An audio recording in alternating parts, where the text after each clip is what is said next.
Swayam Prabha. Digital India. Educated India.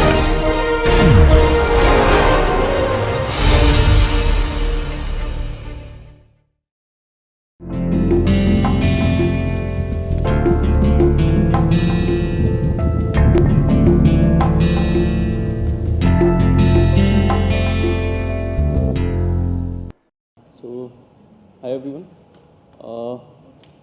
As mentioned, as of now we have seen shared memory programming model. Now we'll talk about distributed memory parallelism. So that means now we can enable our program to run on multiple machines. So we have a code which can spawn across multiple machines. So with shared memory, we had seen that we are limited to a node, and but that limitation had some benefits also, like ease of programming and like incremental parallelization and so on. With respect to MPI, it's we have certain paradigm shift with respect to MPI because it is distributed memory. There is lot of flexibility available in this. So that's why it involves slightly more programming into that. And MPI is one of the de facto standard for writing parallel programs in HPC industry. So there are hundreds of applications used worldwide for various simulations which are very widely used, and most of these they are written using MPI.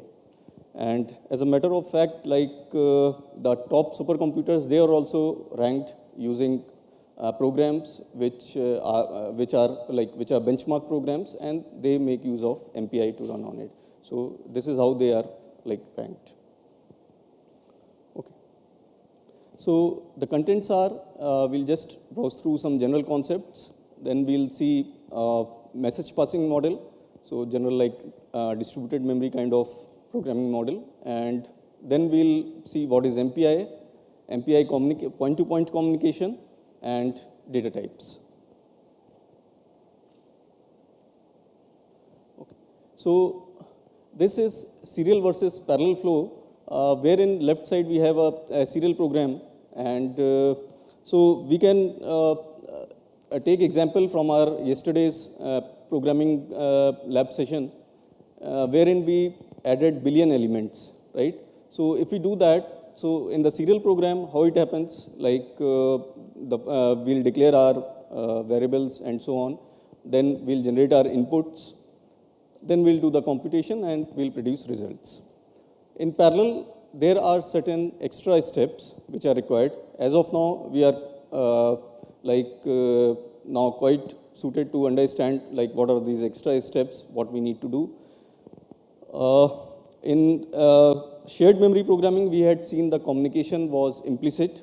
So we didn't actually say that we are doing any communication. It was doing behind the scenes. Whenever there was certain dependencies, we are doing synchronization and so on. So, but in MPI, since it's process-based parallelism, so every process has its own memory address space. So that means one process cannot share the address space of other process. So that means whatever communication has to happen, that has to explicitly happen from the process side. Then only we will be able to share results among themselves. So communication is one of the major integral part of MPI kind of parallelism. You have to communicate. So we can consider these as overheads also, but we cannot do away with it. So we have to identify how the work has to be divided across processes, and then actually that data had to be sent to processes. Let's say we have a process which is generating its own data, or it is reading from a file, and then that process will supply or data to different processes, whatever are relevant to them. Then each of them will kind of asynchronously do the computation. That means independently they'll do it. and whenever they would require, they can talk to each other. MPI provides that mechanism through which they can talk to each other, and then finally we can get the results at one place, right? And so so getting the results again, that's a communication part. Intermediate, whenever they talk to each other, that is also communication part. So all this is done through using MPI. Okay. So when we have a parallel processes, so we can see like here when input is created, here we are creating the input by only one process. So other processes, they are idle, and once they get data, then only they'll, this pink part represents that the data is being communicated to them. So we will have calls through which data will be shared to them, and then they'll do their computations, local computations, and then finally we'll collect the results from them. And again, one process may write it to the file. So now, one of the drawbacks here we can, upfront, what we can see is that the, other than one, all processes, they are idle, right, when the input is being generated. So this can limit your scalability, right? Scalability means how much you can run your same program with same input data set on a larger machine. So as we go larger, so what happens, the amount of computation done by per process, that goes down. And so, but this is constant, right? So the ratio becomes, so the computation to communication ratio or the overheads ratio, that keeps on going down. So because of which we get limited scalability. So yesterday also in summation of numbers, we saw that when we had not parallelized the initialization part, we are not getting speed up. We are just getting marginal speed up with that. So same thing happens here also. We have to parallelize the input part also. So for small programs or for like smaller sized runs, this may be okay, provided your computation, you spend good enough time in computation with respect to your input time. Otherwise, you have to go for parallelization. Okay. So here we can do away with the initial communication part, wherein we are sharing data across processes, input data. Now the output part, so again it is happening in serial. So we would wish that we can parallelize the output part also. So it is doable, but many a times for we have to take a call whether it's worth our efforts or not. And so input is easily parallelizable because it is read only, right? We are reading only. Output is write. So if you are writing to a common file, so although you can do that in parallel through multiple processes, and I think tomorrow's talk will also cover that. So, but that becomes more complex to program. And secondly, like you must have certain things like parallel file system, high performance storage and all to complement that. Otherwise, you'll do it in parallel, but that won't physically happen in parallel. So it won't translate to speed ups. So just we'll touch upon some performance metrics to have a better idea of like what is our objective in this. So speed up, we all know it's sequential time divided by parallel time. And so we always expect our speed up to be near to number of parallel processes which are running. Then we have efficiency, which is speed up on P processes divided by number of processes. So it gives us the efficiency or effective utilization per process that we are doing. Yesterday we were seeing that in one of the programs, I think submission program, we were like on 40 cores, we are getting 20 times speed up, right? So that was kind of 50% efficiency.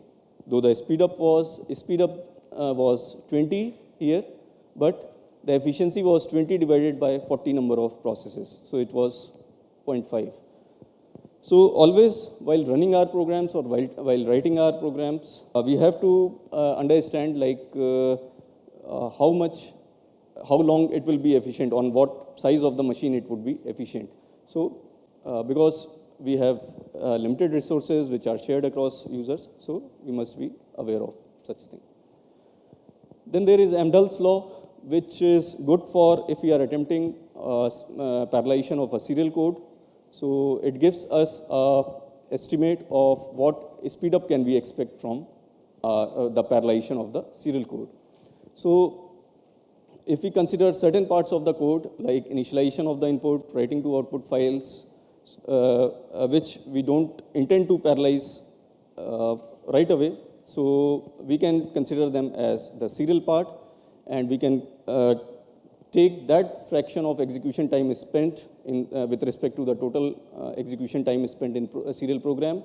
And with that fraction, we can understand what is the maximum speed up that we can get on any number of processes.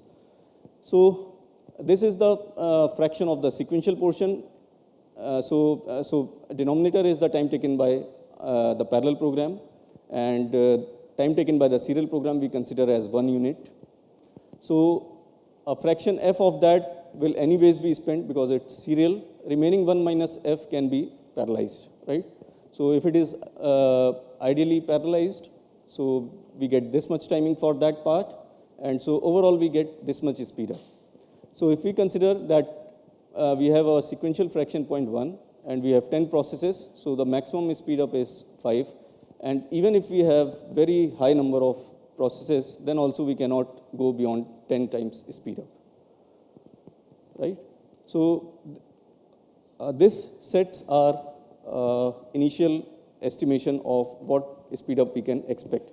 But this is not like a final picture, because it depends upon a lot of things, like our input size also. So let's say we increase our input size, and with that we'll see probably the computation will grow faster, the computational time will grow faster with respect to your initialization time and the input handling time, right? So in that case, this fraction would decrease and you will get higher speed ups.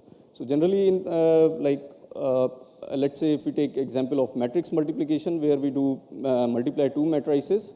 So the multiplication part consists of 3 loops, which is of order of cubic complexity. And while we are initializing the data, that is of order of square, right? So for that 2-dimensional matrix.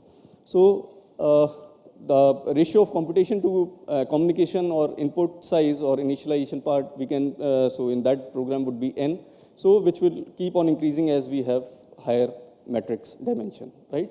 So this portion would keep on decreasing.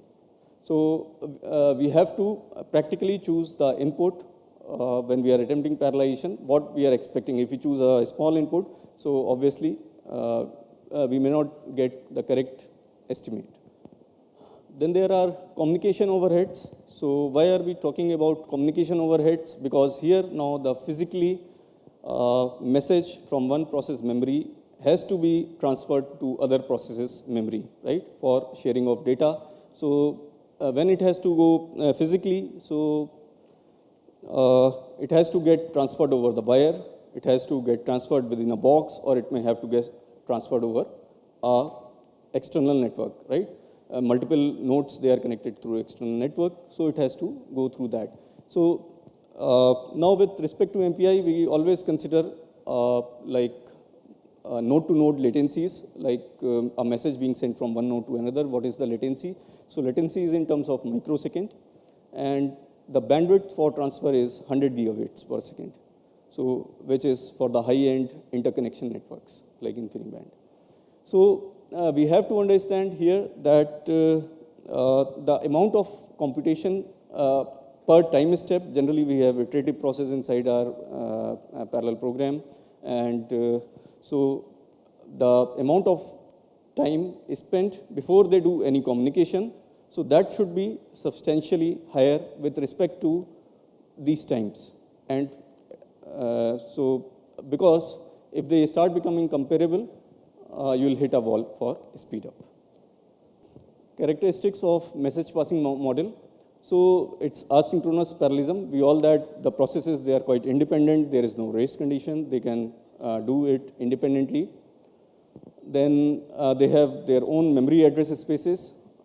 Then we require sharing of data through explicit calls to MPI through which data transfer would happen. And then we explicitly identify how work has to be divided across processes and how data has to be divided across processes. So how message passing works is like we have a parallel computation which consists of number of processes, and these processes, they have their own address space. Now, whenever we want to share data from one process to another process, so there is no direct mechanism for that. So that has to be done through explicitly passing messages. And it requires a cooperative operation. Say I have process 1, process 2, they want to talk to each other. So so they have to be like, do it collectively.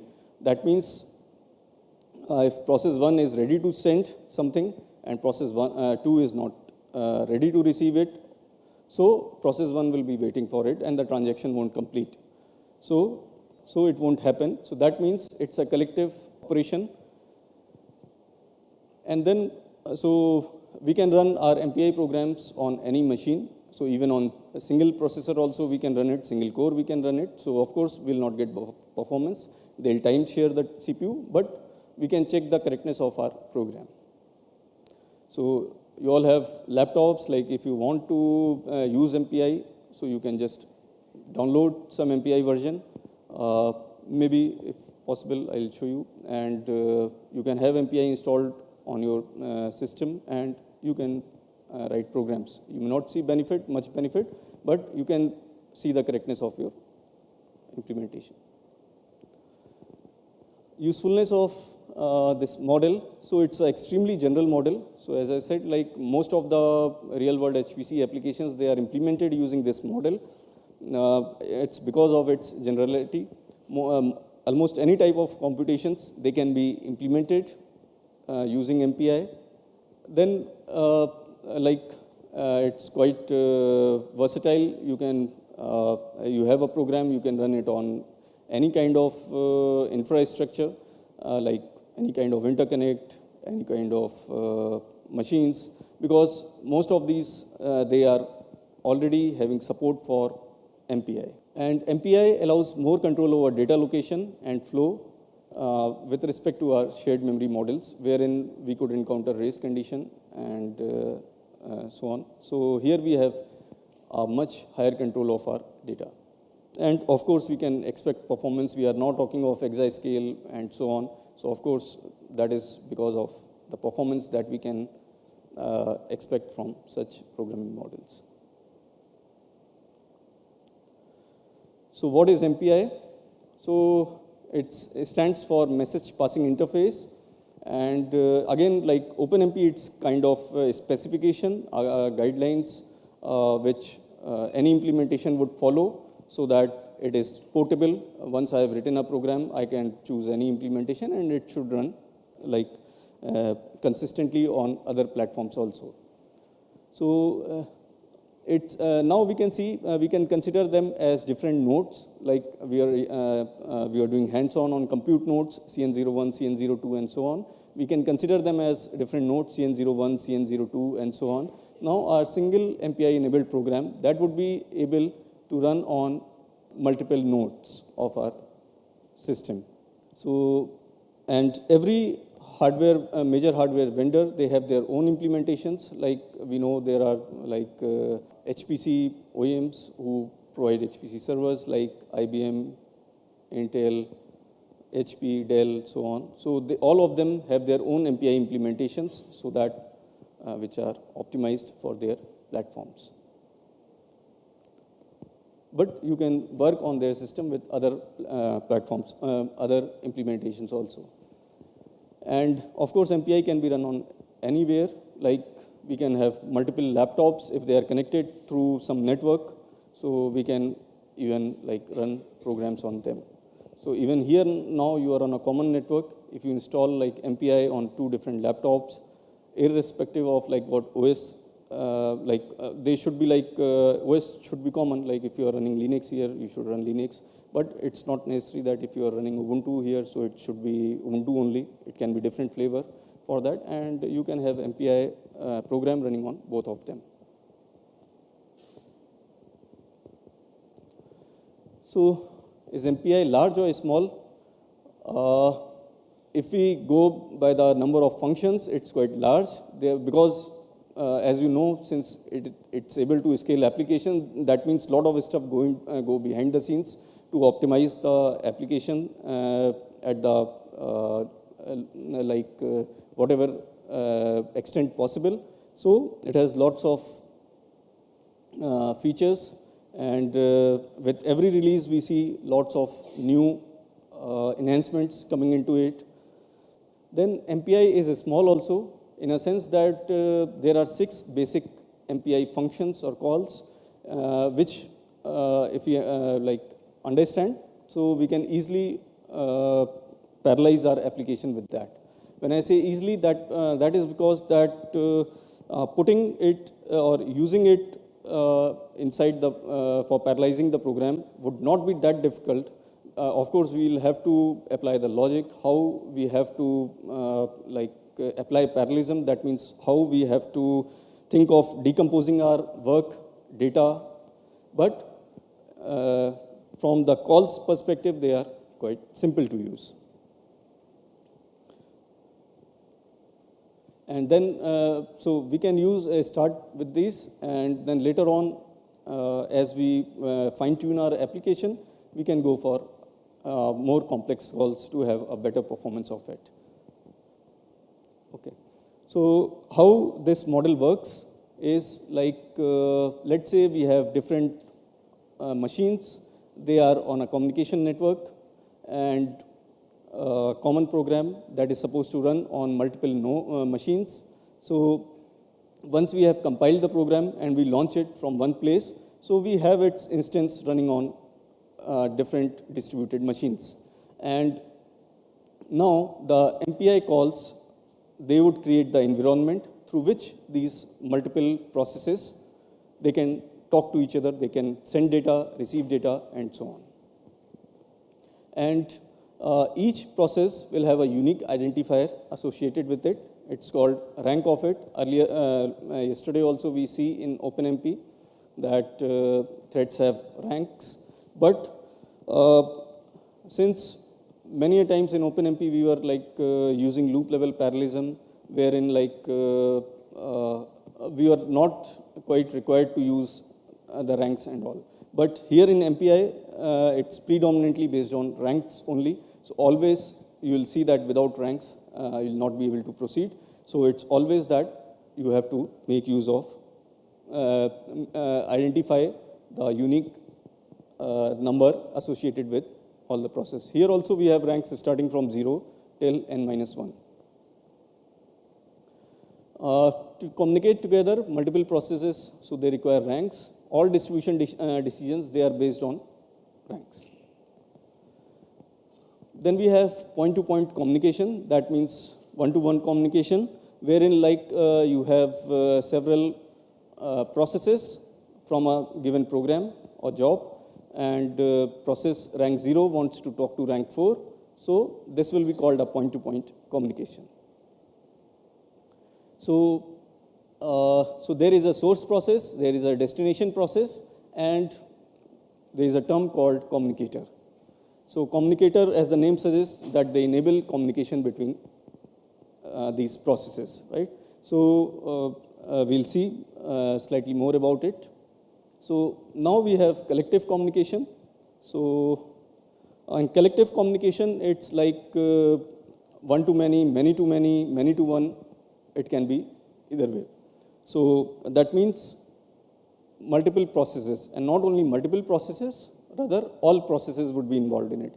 We cannot say that we are involving only 3 of them, we are not involving 2 of them. So we will involve all processes within this communicator to do the collective communication, right? There is a term called MPI world, which is a communicator, a default communicator. So when we launch our program, so by default, environment or a communication channel among processes that is enabled, which is represented by MPI world. Now, what are communicators?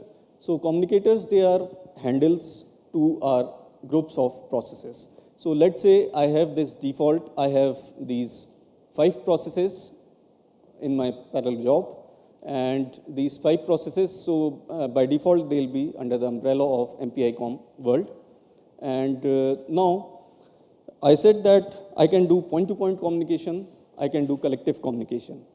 So what if I want to talk only between a subset of multiple processes, right? I want to talk to only a subset. So, so there I cannot do the collective operation, which we saw earlier, because it has to engage all the processes. And then we'll have to do point-to-point in iterative fashion, or several times we'll have to make call, which would not be efficient. So there is provision for like making a subset of these processes. So like there are several mechanisms through which we can segregate them, these processes. So, so this is required for like you have task kind of parallelism. So within you identify certain processes which have to work on a common task, and then within this task also we can have like domain decomposition or data level parallelism, right? So, so one of the examples I can give here is like in real applications, like in climate applications, we have atmospheric model, we have ocean model, we have land model, and so on. So all these models, they are independent, they can be run independently, but to have a climate simulation, they need to talk to each other. So at that highest level, we can see that these different ocean atmospheric models, they are representing task parallelism, and within these, they'll have, again, they can have heterogeneous levels of parallelism and so on. They can have, again, multiple subgroups of these processes. So now, in this, when I, let's say I choose this 3 purple ones, so again, when I make a new communicator out of it, so they would be ranked from, starting from 0 to n-1 number of processes within that communicator, and I would name this communicator, like as com1. So, and again, I can choose any of these processes, so it's not necessary that we have to do disjoint subset. They can be overlapping. Any one process can belong to multiple communicators, but it would possibly have different ranks among different communicators. So, building blocks of MPI. Now, this is the most important part of MPI, the send and receive call, wherein like your data sharing would happen across processes. So when we say send and receive, it's a point-to-point communication. Now, whatever I'm talking about in this lecture would be point-to-point communication. So that means only one process is talking to other process. Now, in point-to-point communication, like in send and receive, there are some important parameters that have to be set while making these calls. So it's like the data that we want to share. So that data will go here. Let's say I have an array, and how many elements from this array I would like to share. So it has to go there, and which rank I want to send it to. So this is kind of pseudo call. It's not the complete. It has more number of parameters. Basically, it has 6 parameters. So these are the most important ones that we have to take care of. Then similarly, at the receiving side, we have the corresponding parameters. So receiver will receive in what data element, in what variables, and how many elements and source. So this has to match. So we must know, see here that the number of elements here at the sender side is not known at the receiver side, because they have their own, they have these variables existing in their own space, right? So this value is not visible to receiver side. But while programming, we know it, how much we are intending, because we are writing the sender also, we are writing the receiver also. So we must, of course we know, and so accordingly we must have the consistent value on both the sides. Now completion means that whenever you see I am sending my data, it doesn't necessarily means when I say MPI send, so data is immediately sent, because the system may be busy, the communication network may be busy, the receiver may not be ready, it may be engaged in something else. So because of which the data transfer would not have happened. So until that time, it would not be safe to modify that data, right? So if we modify the data and later on the actual communication happens, so it may, so wrong result may be sent. So the completion means that at the sender side, it is safe to use the buffer whose value or whose data was being sent previously. Then there are several MPI communication modes, and they depend, of course, they depend upon the performance reason. We'll just briefly touch them also in later slide. Then broadly, we can classify the communication into blocking and non-blocking. We'll see what it means.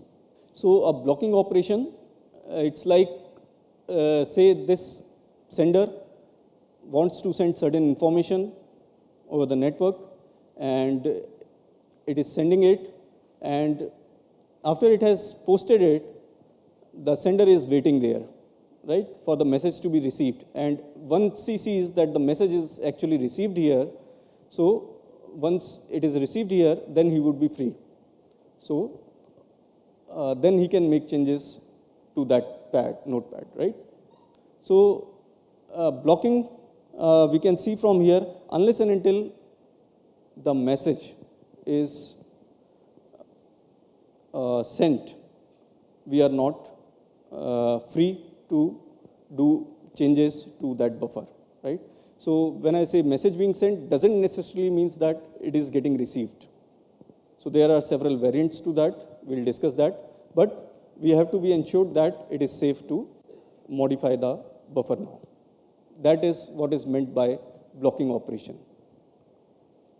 Non-blocking, so non-blocking, as the name suggests, it doesn't block.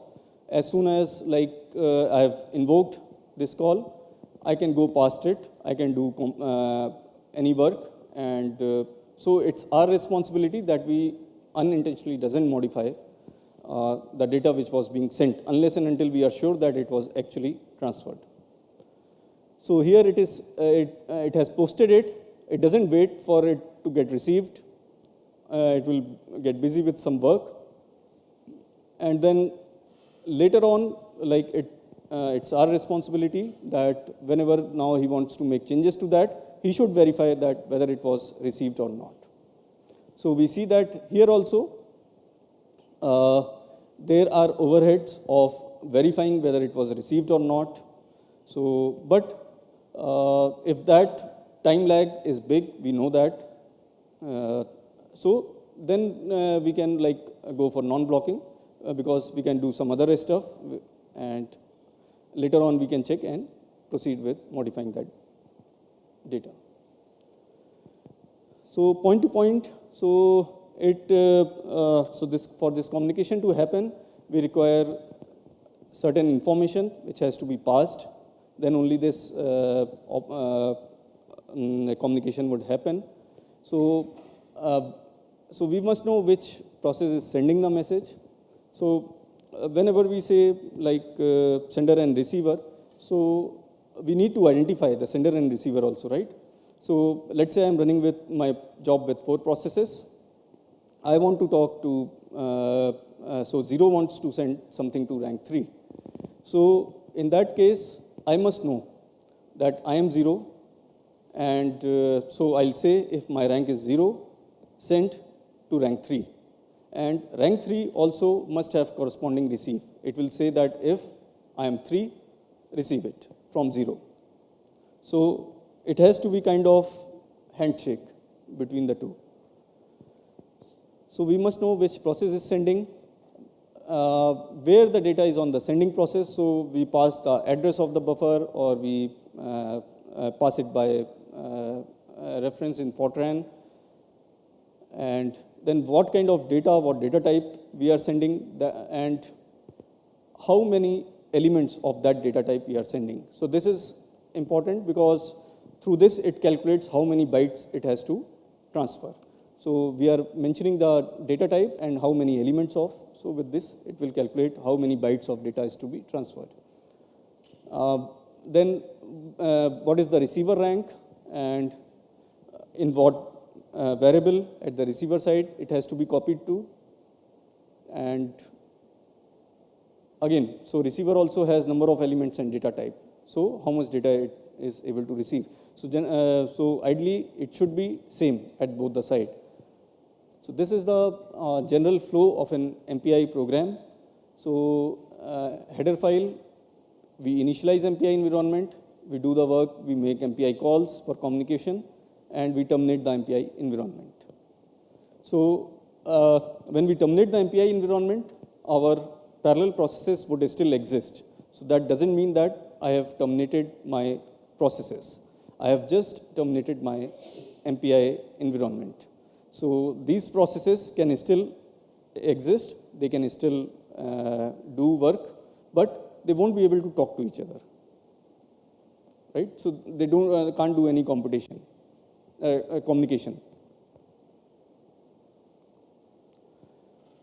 So header file is mpi.h, mpif.h, and the format is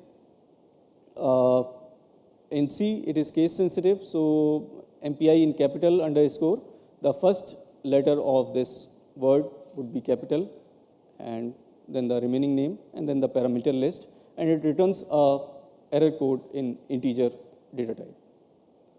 Similarly in Fortran, so we have like subroutine calls, and it returns the return value inside the parameter of Fortran. So this is the format of Fortran.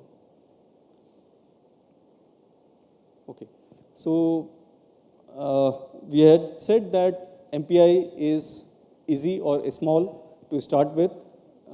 There are 6 basic functions to MPI, and we can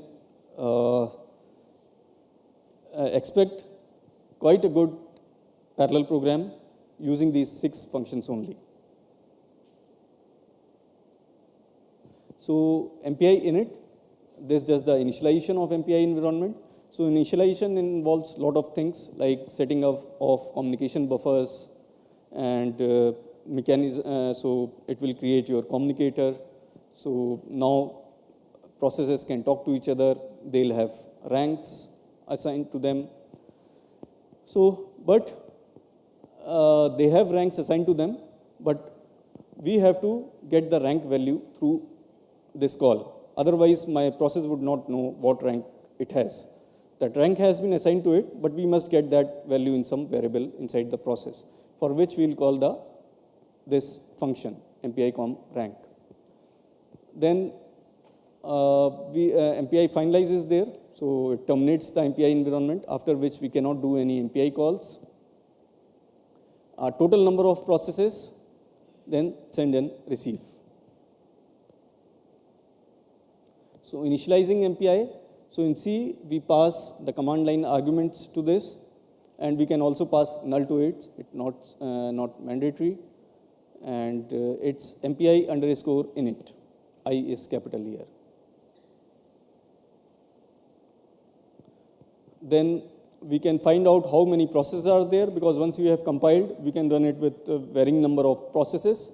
So inside the program, to know how many processes we have, because accordingly we'll divide our work across processes. So this is useful for that. And here we have the communicator, MPI com, right? So by default, what is the communicator name? Yes. So MPI com world will go here unless and until we have defined our own communicators. So that name will go. And then we have this address passed to it. And now this will contain the total number of processes. So every process must call this. It's not mandatory to call it, but to do any useful work, we have to call it so that they get to know how many processes are there. Then similarly, we have rank, MPI com rank, and variable for rank is passed here. Rank starts from 0 to n minus 1.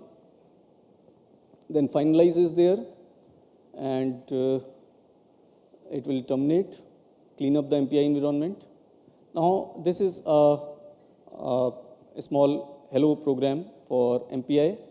So we have the header file here, and we have passed these arguments for command line arguments for main, and then we have init, rank, size. So in rank we see we have defined a variable as rank and we pass its address. Similarly in size, and we do some work here and we finalize the MPI environment.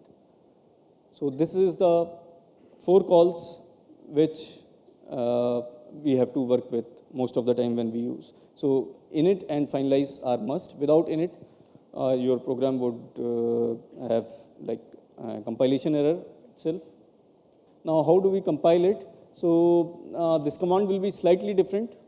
We'll talk about it when we go to hands-on. And while running, we use a launcher for that. So this will, now we'll pass the number of processes to this, let's say 4 processes and the executable. So now 4 instances of my executable will be created, and it depends upon like where they go, whether we want to run it on 1 machine, or we want to run it on 4 machines, or we want to run 2 on 2 machines, right? So it's up to us how we want to spawn it. Then send. So it has 6 parameters we have talked, and so this is how it has to be done. So let's say we have integer array and a is there. So if it's like, so we can, since it's an array, we can directly put a here, right? And then we can say how many number of elements we want to send to, what data type. So we'll see. So we cannot simply say like int here, because MPI has its own data type. So which are generally for primitive data types, it has wrappers, and that is for the like portability. So on some system, like you may have int as 2 bytes, on some system you may have int as 4 bytes. So if you use MPI int, you are assured that it is using 4 bytes on both the systems. So it is for portability. Then destination, rank, that means where I want to send. Then a tag value. So tag value is important because through this we can differentiate between 2 processes. Let's say my all other parameters are same. Of course, this let's say I'm sending a index 0 here, and in the next call I'm sending a index 1 value here. And so all other parameters would be same here. Yes, because let's say we are sending it to a given rank. So how do we distinguish between these 2 messages, right? So it's the tag value which we should provide distinct values in these 2 calls, so that we have a mechanism to be ensured that the 2 messages doesn't mangle up. Right? We'll see that in hands-on also. Then we have the communicator name. This is must, that which communicator they belong to, because processes can talk to each other in context of communicator only.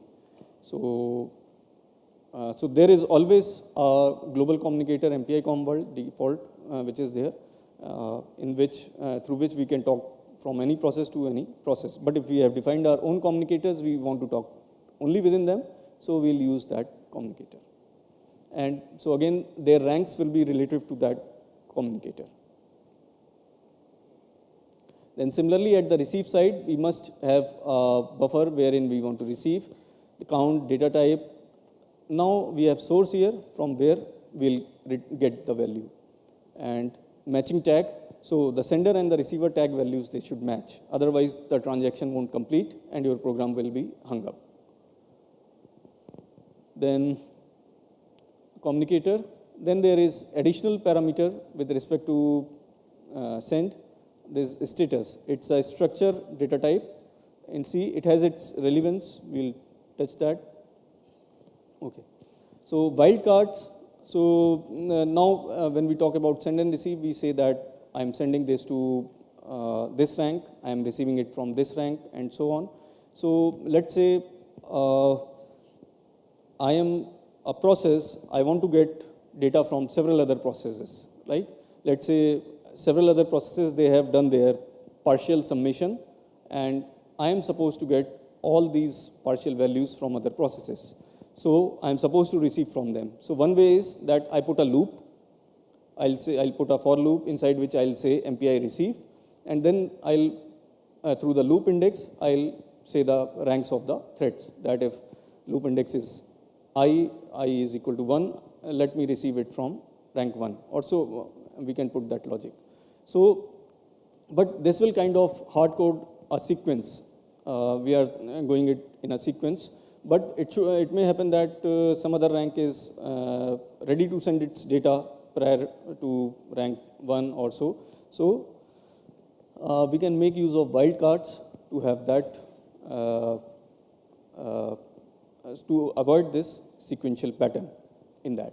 So we can say inside our receive call that I am ready to receive from any source. It can have any tag value also. So we are programming it, and we know like that whether we are doing it right or not. So we are responsible. Then if at any later point I want to know from where I had received it, from which process had actually sent it, which rank, if for some reason I require it. So there is in MPI receive, we had seen the last parameter as status. So that status, status here. So this will hold the value of from where we had received it. But this should not have been overwritten by another receive call, right? If another receive call is posted, so that status will be overwritten. So we can say status.tag, MPI underscore tag, will get its value, MPI source, MPI error. So message data type. We had said that MPI provides its own data type names or data type, which we have to use. So these data types are primitive data types as well as user-defined data types. User can like define their own data type. Let's say you want to define your own structure which you want to use it, right? So you will not always want to, let's say your structure has certain integer variables, certain float variables, and so on. So you will have to use two call for sending these two different data types. Rather than that, if you are using it frequently, you will want to create your own data type, and so that they can be sent in one go.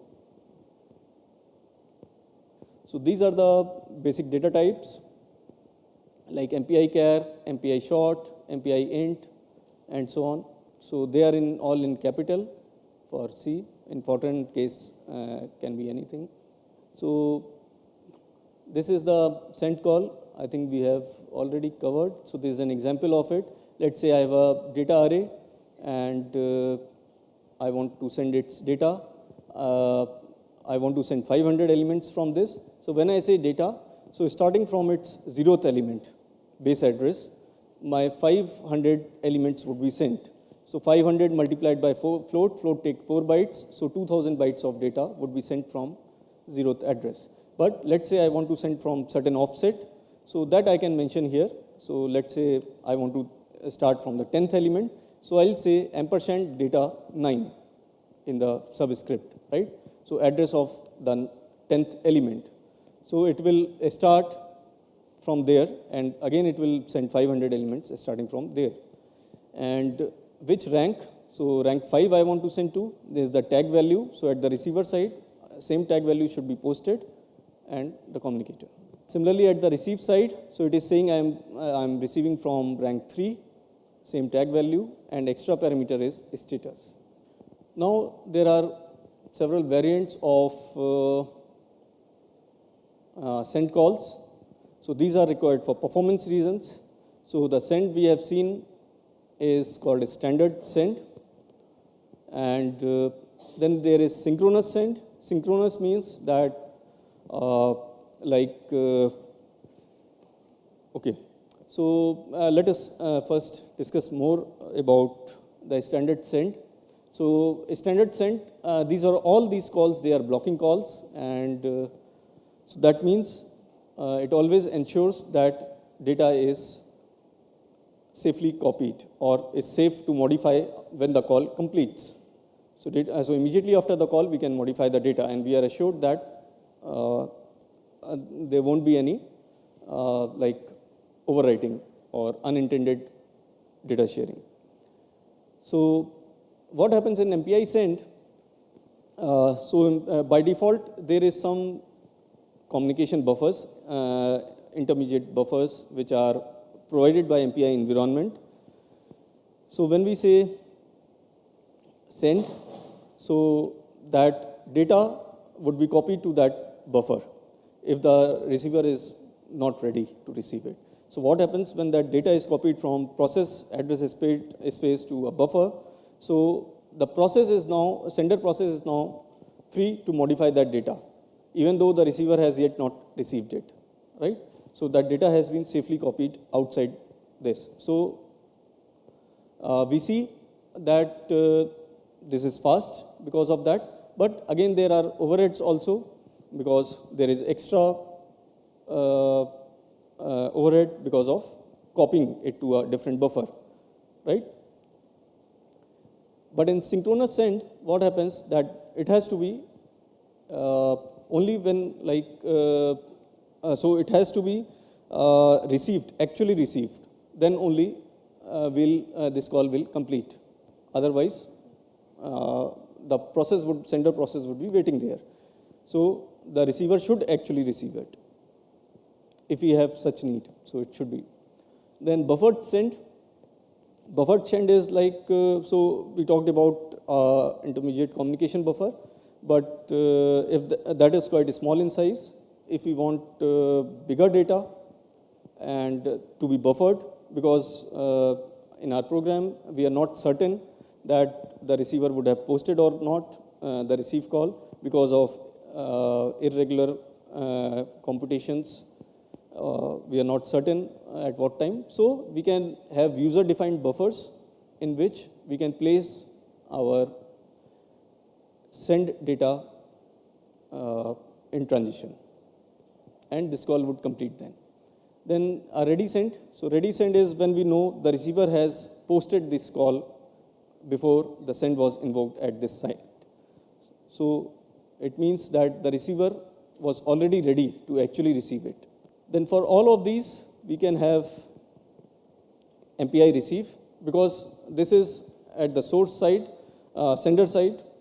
We want to optimize it because it happens that sender is ready, but the receiver has got delayed, because of which sender process is idle. And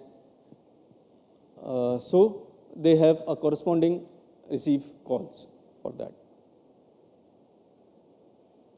So similar variants of these send, they exist for non-blocking also. We are not discussing that, and they may not be that commonly used. So for a communication to succeed, sender must specify valid destination rank, must specify source rank, receiver must specify. Communicator must be same for the two send and receive. Tags must match. Receiver's buffer must be large. So if it is not large, probably will not get to know that unless and until we capture the return value from the call. So it returns integer, and in that it will return like how many elements it has actually received. So unless and until we check, we don't know whether, let's say I have an array here. At the sender side, I am sending 10 elements of that array. At the receiver side, I only say I provide an array of 5 elements. So of course, there would be overflow, but the program won't halt or like fail because of that. It's our responsibility to see that the data was actually fully copied. So in buffered call, buffered send call, again the user-defined buffer should be big enough. So receive posted before send, we have already discussed. It's required for ready send only. Now, there can be a scenario for deadlocks in this. So deadlocks, so here we have process 0 and process 1. Both are sending some data to each other. Process 0 is also sending, process 1 is also sending. So what happens that in the blocking send, we will have a deadlock because this will wait until the other process receives it, right? So, but would it always happen that there is a deadlock if such scenario is there? Pardon?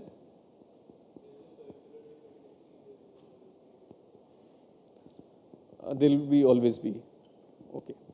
So it depends like what is the size of this data. We talked that there is some common buffer available through the environment, MPI environment, in which these blocking send data type gets copied. So if the data type, if the size is small, it can get copied there. You won't see the deadlock. But if the size is big, then you will get the deadlock. So you can try this in program also. Any questions? Receive call would, so the return value would be number of that. But for the data correctness, say for example, I sent So, 1, but I received 2. pardon, come again? So say for example, I was sending just 1 integer. Okay. Using MPI send, and I sent 1, but the other process received 2 because of some noise in the network or something like that. So is there any check in MPI for data correctness, or does it rely on the network error checking? So, first of all, because of any external conditions, it won't receive. But because like you may have that value in the number of elements modified because of some reasons. So you intended it to be 1 at the receiver side, but it got 2. So, so in that case, I don't think it should be issue because you are intending to send 1 element, and 1 element would be anyways copied there. So that extra space is there which is left out, so which was not intended.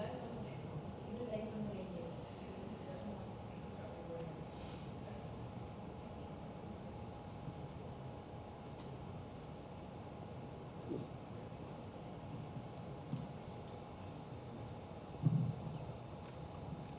Okay, like when we are implementing this message passing interface on the network, do we also like then need to specify the underlying socket program so it, or is that implicitly?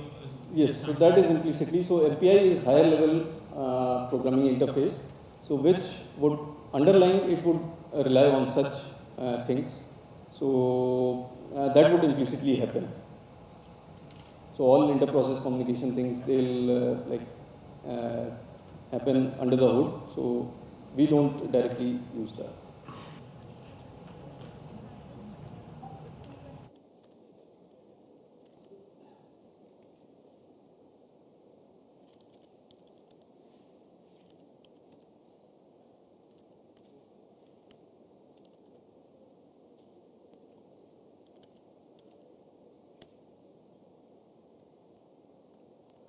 So we'll go through a hello world, and this is mpi.h. Then we define variables which will hold values of their ranks, number of processes, receiver rank, sender rank, and so on.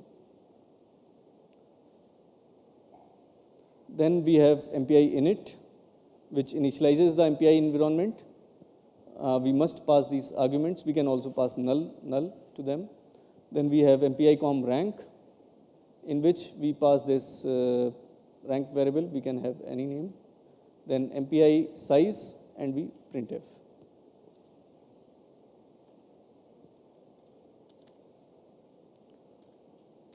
So how do I compile MPI ICC? I can also use MPI CC.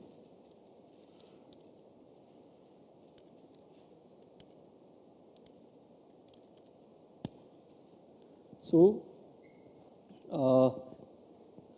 with 4 processes, ranks, and total number of processes.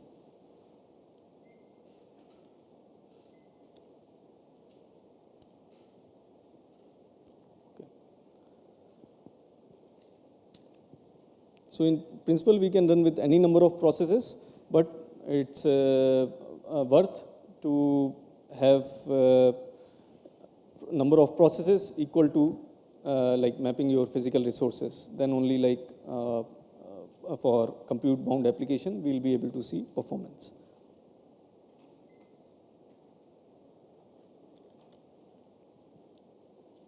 Okay, now let's see MPI send and receive.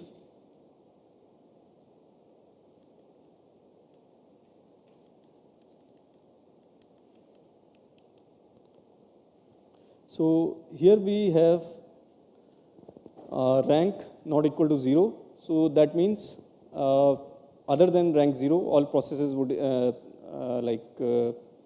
run this. And then we have some message in which like we are copying this message to this buffer. And then we intend to send these messages to rank 0 process. So my destination is root. Root I have defined as 0 earlier, and then I have given a destination tag.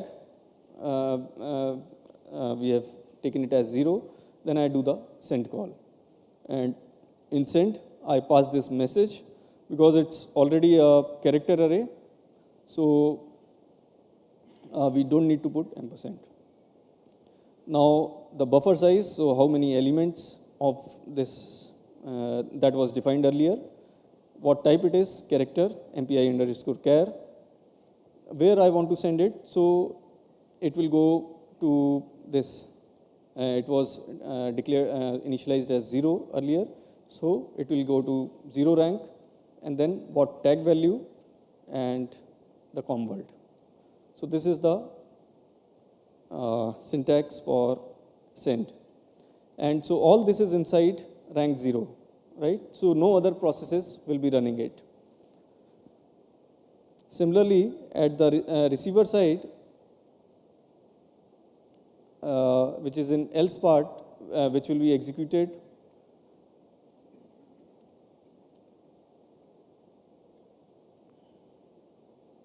So this was for all processes which were not rank 0, they are sending to rank 0. So rank 0 would execute the else part, and since it has to receive from multiple processes, so one way is that I receive multiple calls, each with different source ranks. Other ways I put it in iteration. So I'll put a for loop because I want to receive from multiple other ranks. So inside this, I have called the MPI receive. Now here the source value would be the value of this index. So it can be anything, it's up to us how we define it. So here one way is like we are using the loop index variable for defining from where I am receiving it, right? So rank 0 would receive from, in the first iteration, it would receive from rank 1, next iteration, it would receive from 2, and so on. And this status parameter. So when we compile and run such programs, so let's say I run it with 4 ranks, so every rank will have all of these data associated with them, and they are their own data, right?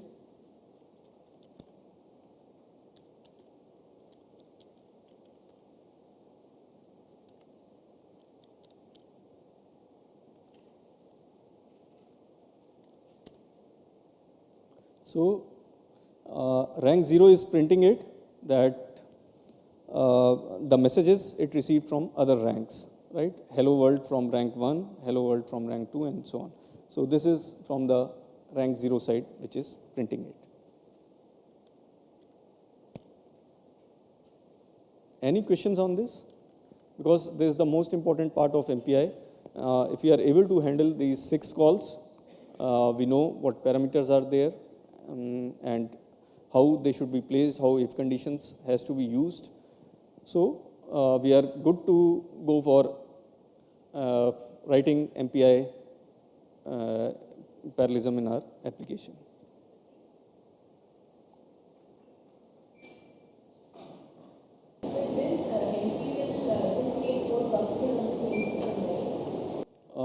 In this, yes.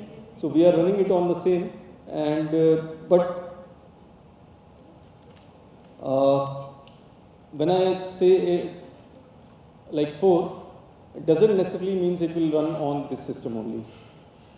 It depends upon my allocation, how I have like acquired these resources. Let's say I have acquired it through some scheduling thing in which we have acquired multiple nodes. So it can happen that like that scheduling itself is aware of like how to spawn it. It would, so there will be a default way in which like it will try to scatter your application so as to maximize the availability of resource. So they can go to different nodes also. But right now it is physically going to only one node.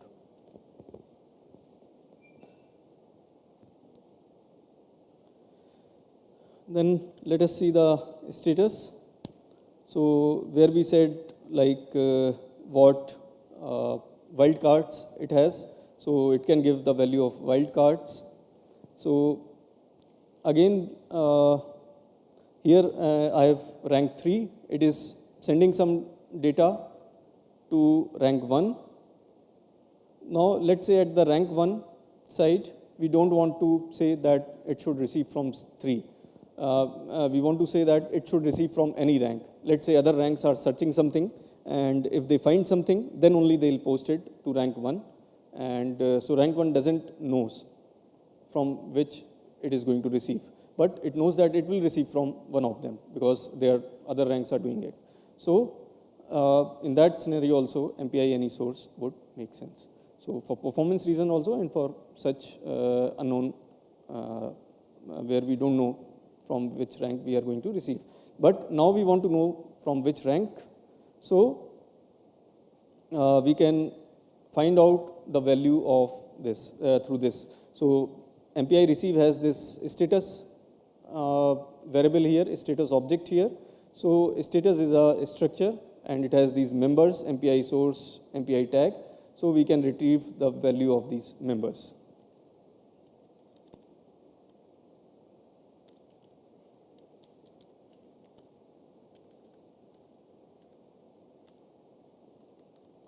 So here you see that receiver side, this tag value is 30 and the sender rank is 3. Oh, sorry, the tag value is 101 and the sender rank is 3. So that is what is given in the if condition. So here we see rank 3 had sent it and with a tag value of 101, right?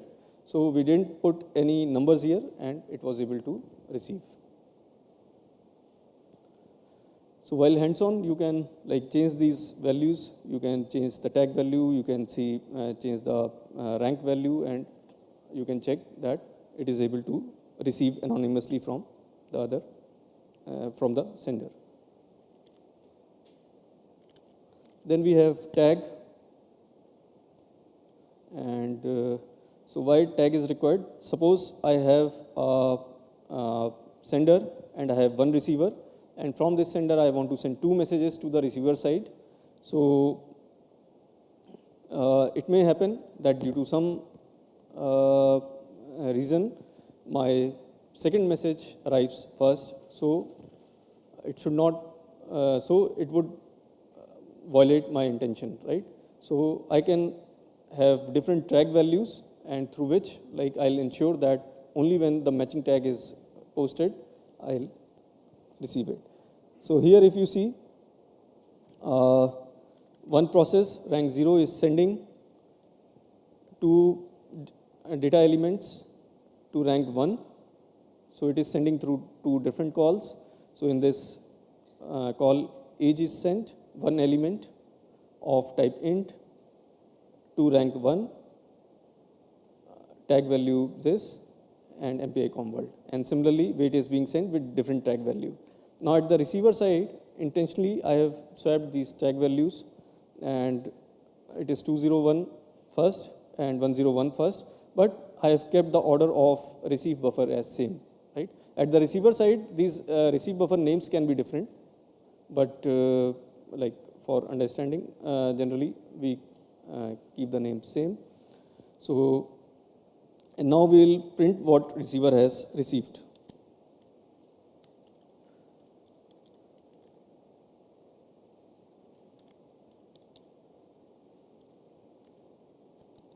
So sent message was age 30, but received message is age 70. So the two have swapped, right? So we must correct it.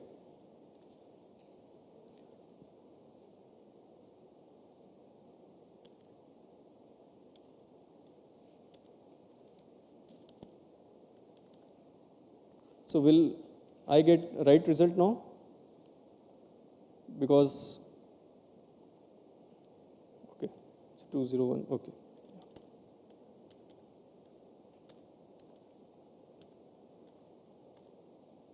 Right?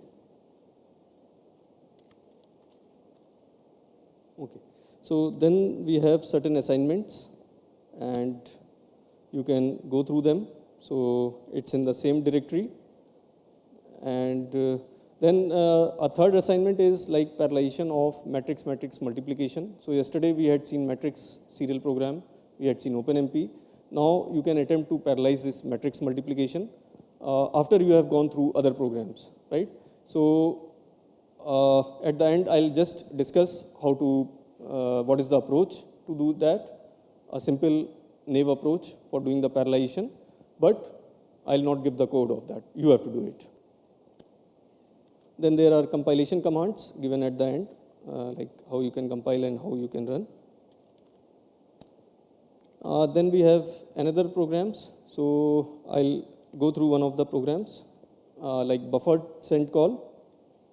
So we'll demonstrate what is the use of buffered send call. So here I have 100 elements, and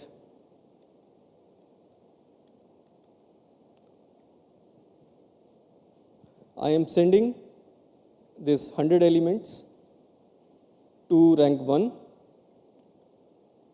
Rank 1 has some sleep at its side, and then after that sleep it will actually receive it. Now at the sender side, I am outputting time just before the send call and just after the send call. So I am seeing like what weight the sender is going through.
So we have put a sleep at the receiver side, but we see though the program took time because the receiver was to complete, then only it will finish up. But at the sender side, there was no waiting after the sent call, right? It was immediately completed. So this is the time, like 15, 25 minutes, 40 seconds. So it was immediately completed. Now let us increase that buffer size.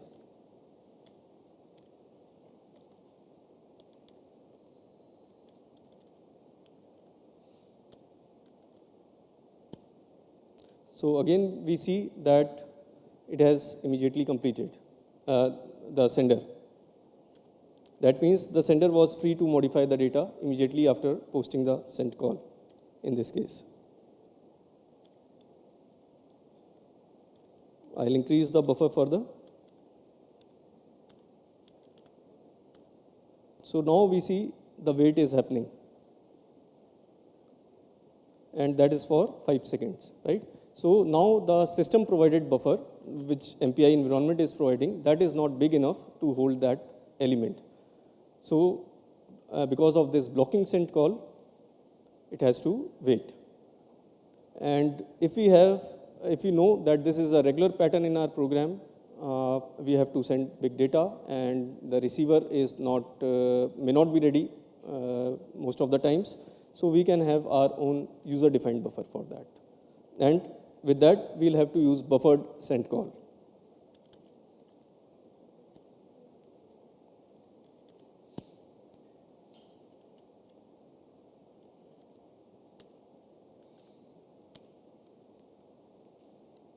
So now we'll create our own buffer, and so I have already provisioned a buffer space. Now we have to connect it to MPI, right? So that space is already provisioned in memory. So whatever n is there, so plus 10, because some extra space is also required, otherwise it will throw error. Then I'll say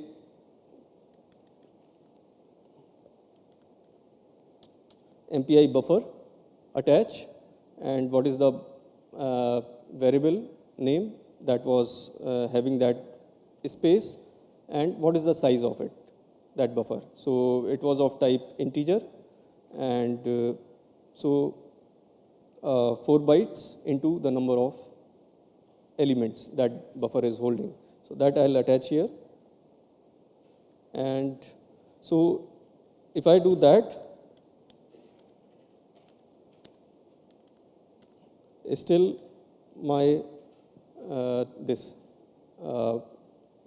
wait will be still there because I have not used the appropriate call. So MPI, we have used MPI send only, but instead we have to use MPI B send, buffered send.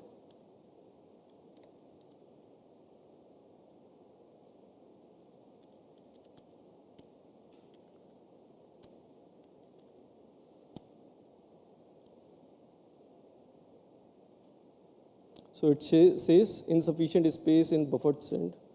I'll just increase it slightly again.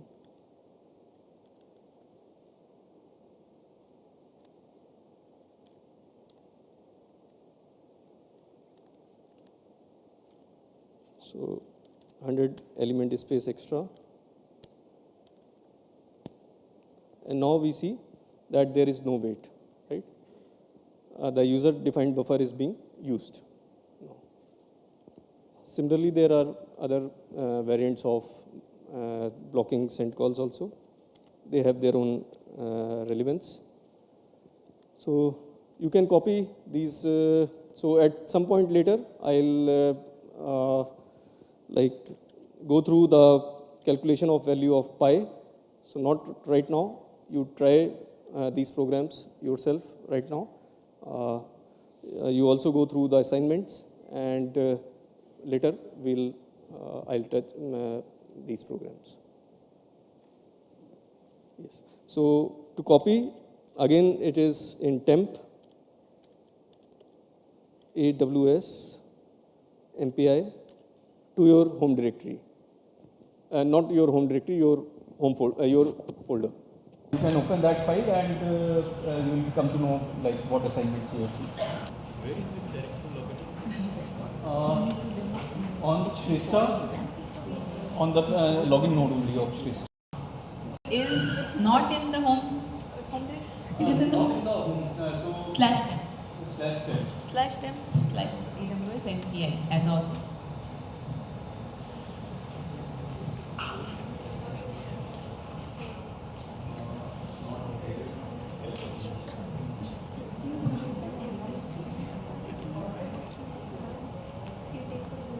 The first assignment.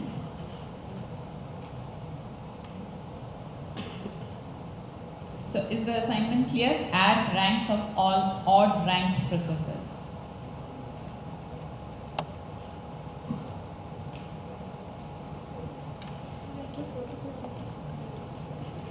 The assignment question clear? Question 1? Yeah? Anybody who is not able to understand question 1? You can see the template in 1.c5. Shrestha cluster. Please do not run on login.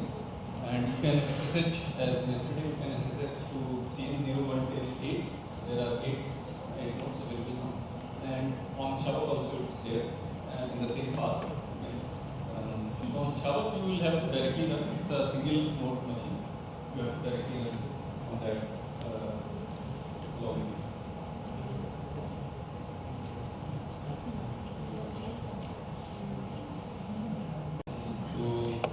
Earlier, right, MPI run was used, then MPI exec, and then MPI exec got taken up. So this is like these are process managers how they handle the MPI. So this is more efficient. That's what I will go through some program, and before that, I'll like kind of revisit some basic concepts. Because I'm seeing some people are like still having some doubts regarding how MPI is working. So the couple of questions that I had from users here, so I'll answer them again. So before that, I'll connect.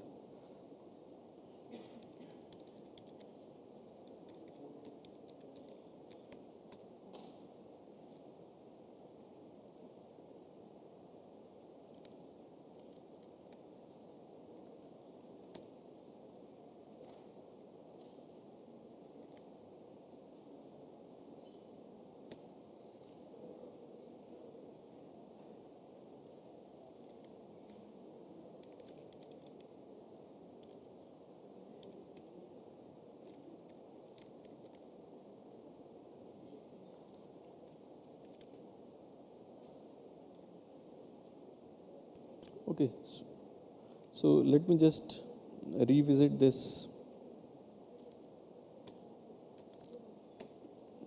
send receive program. Okay, so one of the question was like where are the ranks? So if you correlate it with OpenMP, so there we know like we have defined a parallel region where threads are created. So where does that happen at MPI level? So it's not happening within the program level. It is happening when we are launching the program. So even if I have a serial program and I do MPI exec, number of process and the serial executable. So I'll have that many instances running at the same time.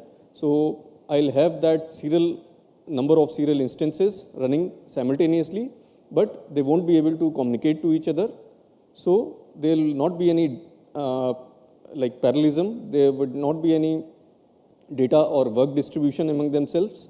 They'll be redundantly running the full program, each and every one, right? So the launcher will launch the serial program as well. Now, when we have the MPI inside that program, so the launcher will so when it encounters, so already I have like let's say 4 processes running. So I have 4 instances of this program running with me, and when each of these instances they would encounter in it, so MPI environment would be initialized. So MPI environment initialization does a lot of thing at the back end. It initializes your common communication buffer. That's why we see like blocking sends and all for small messages. They don't have to wait.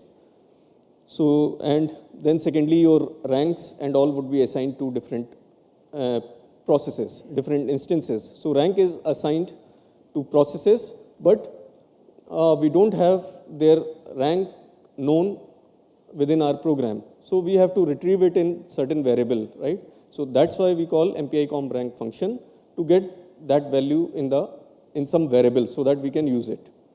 So comp rank is not assigning the rank to it, it is just retrieving that value, right? And okay, so you may ask if you have certain doubts again regarding MPI flow. Now, when we have launched this, so all processes have memory address space in which all of these instructions, all of these data elements, they are provided to them independently to each and every process. So now, when they encounter MPI init, a channel is created through which they can talk to each other, and then we must use proper calls, MPI calls, to actually do the communication among these processes.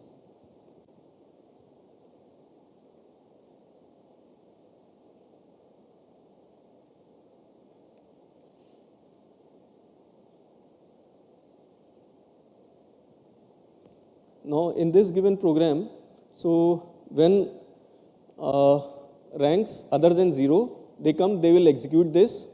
So they'll come to this part, MPI send, and we can say that they will be waiting there for their intended receiver to receive it. So receiver is here, and once the receiver executes this command call, so then the senders will proceed further. So let's say you comment this receiver and you run the program, so it will compile, because your compiler doesn't know that whether you have incomplete or not, but your program would hang. It won't exit because you have a send and you don't have a matching receive. So it's a collective operation. Send will not complete unless and until matching receive has been executed. Any questions? Okay. So I'll go to the pi program, and for calculation of pi, we'll use that numerical integration method, and wherein like area under the curve we use. I hope many people would be aware of that, right? So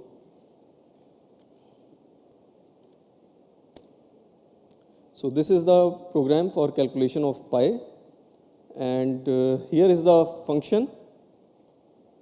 This is the function here, 4 divided by 1 plus x square. So wherein like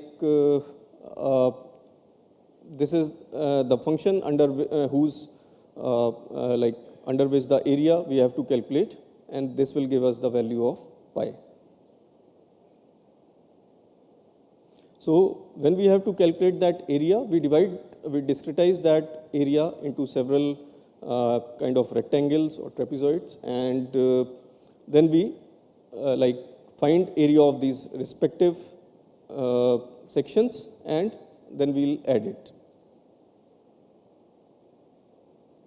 So for that, so my accuracy of my output would depend upon how finer I divide my area into. So how many parts I divide it into. So number of intervals is taken from user, and then so this number of intervals, it is inputted by only one process, right?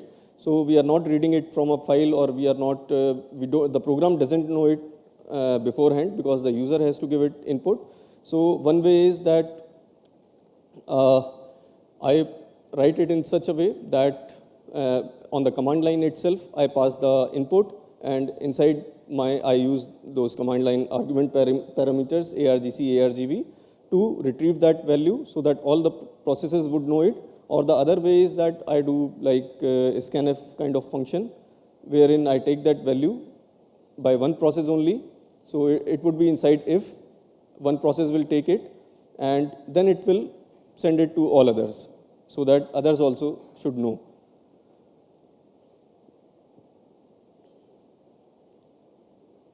Right? So rank 0 has taken it, has got the input from user, and then it will send it to others. So here we have a for loop. It is sending to the total number of processes minus, so it is starting from 1. It will start from 1 till rank n minus 1, right? So this is the total number of processes here. And in each call, it is sending. So this is number of intervals. Since it's a scalar, it's a single element, so we pass it by address, right? If you don't pass it, so some of you didn't, while writing the program, you didn't use ampersand for single element, so then it will throw up error, because it will say that it's incompatible, like int is incompatible with const void and so on. So now in the receiver's side, we receive it, so all other ranks will receive this value. Now we do the actual computation. So my x is 1, so my domain size is 1. So on that x, that I'll discretize into the number of intervals, and I start with sum 0, 0. Sum is for like accumulating the areas of sections. Then I start my this for loop. So this is the work division which is happening here. So it is starting from like 0. So as in the morning you had seen, so this is also happening in a cyclic fashion. So like if I have number of intervals as, so this is the number of intervals as 100, and we have 10 ranks. So what will happen? Rank 0 will, so rank 0 will pick the first iteration, then the next iteration it will pick is 11th, right? It is incremented by the number of processes. And so we are distributing the iterations in a cyclic fashion. Now, inside this, I am calculating what x my given iteration corresponds to. So this interval minus 0.5. So this minus 0.5 is to take the middle value of my that section or the trapezoid. So x middle value, and then this is the width of that, and so this gives us the value of x, and then we pass it to the function where we get the value of y, and we sum it. So this is happening at every process side. They are doing for their respective value of x, and then like I am multiplying this x. So I have found the y here inside this summation of all y which were handled by a given process, and then we have to calculate the area. We have multiplied it with width of area. So this is the local partial result with every process. And now since processes have created their partial results, now to consolidate them, we need to pass it to some process, and so again a root will receive it from multiple processes. So here we are saying in a loop we are receiving it one by one from every process, and in the else part processes are sending it, right? So this order doesn't matter whether you write this thing first or this thing first, so it can be any way, right? So I can also write if my rank is not equal to 0 here, and I'll write this part here. And this thing I'll write in the else part, right? So that won't affect your program.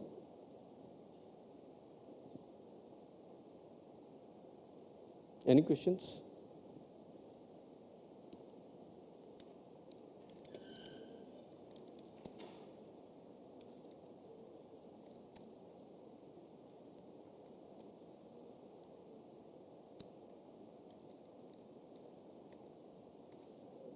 So there is a predefined value inside the program, and it is calculating the deviation with respect to our calculated value. So it is with respect to the predefined, the deviation is this much. So when the intervals is 10,000, when the interval is 100,000, so the deviation is lesser, right? And so on. Any question on this? So one of the assignment was to use wildcards in this, like MPI any source, MPI any tag, because where we are receiving inside the for, so here we are receiving. So what is happening that I'll receive in a sequential way from in some particular order from ranks, right? So even though the later ranks, they are ready to send their data, or their data has already been posted, but it's not receiving, it will wait in a certain order to receive from ranks. So here I can put MPI any source, MPI any tag.